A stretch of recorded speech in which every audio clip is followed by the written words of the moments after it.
Phoenix. The Saints haven't officially locked up Jared Cook just yet, but he is as good as gone to New Orleans and are thrilled to have nabbed him, from what I've heard here at the league's annual meeting Sunday. The Patriots were interested in Cook and pursued him aggressively, according to Mike Reiss of ESPN.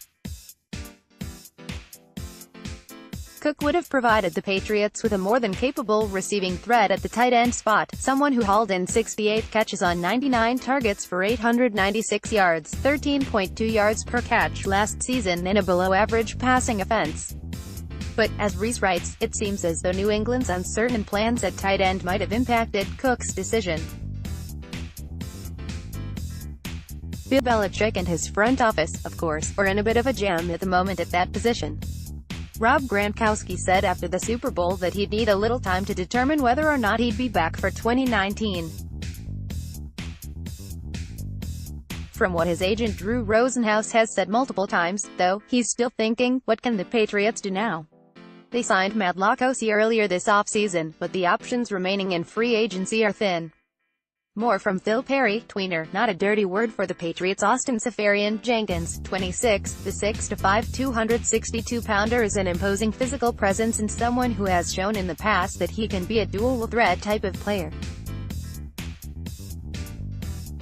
He played just 220 snaps in 5 games last season due to injury. He reportedly played through a core muscle injury before landing on IR, catching 11 passes for 90 yards and a touchdown that came in Week 2 against the Patriots. In 4 career games against the Patriots, the former Jet has 13 catches for 95 yards and 2 touchdowns. A.J. Derby, 27, the former Patriot, who was traded to the Broncos during the 2016 season, caught just 3 passes in 4 games for the Dolphins last year. Move tight end option coming off a foot injury. Jacob Hollister, who dealt with a hamstring issue much of last season, is probably the better option for that type of role at this point and already on the roster. Eric Swoop, 26, Swoop was a headache for the Patriots last season when the Colts visited Gillette Stadium. He reeled in 3 catches for 44 yards and a touchdown in Week 5, but he caught just 5 more passes the remainder of the season. He was claimed off of waivers by the Saints in December but reverted to Colts IR knee after failing his physical with New Orleans. Richard Rodgers, 27, the Saint. John's Shrewsbury product spent his first 4 seasons in Green Bay, playing in all but 1 game in that span. He saw action in 7 games with the Eagles in 2018, catching just 1 pass on 1 target and 42 offensive snaps. Rodgers would be a bigger-body tight end, 6'4", 260 pounds. Lance Kendricks, 31, if the Patriots want someone who's proven to be durable over the course of a long career, maybe Kendricks is a stopgap option.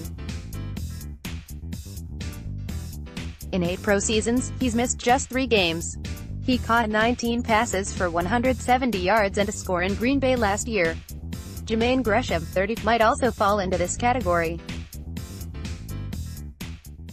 He's missed 12 games in 9 seasons. More from Phil Perry. 7-round Patriots mock draft. That's far from a murderer's row, but those are the bulk of the options at this point in free agency. The draft looks like the better opportunity for impactful tight ends. Evaluators describe this year's class as a strong one at that spot, with 2 Iowa players, T.J. Hawkinson and Noah Fant, right at the top of the list. Alabama's Irv Smith, who we mocked to the Patriots in our most recent 7th-round draft, should be available to Belichick at no. 32. Enticing talents likely available later in the draft include San Diego State's Kahale Warring, San Jose State's Josh Oliver, LSU's Foster Moreau, UCLA's Caleb Wilson and West Virginia's Trevon Wesco. Click here to download the new My Teams app by NBC Sports.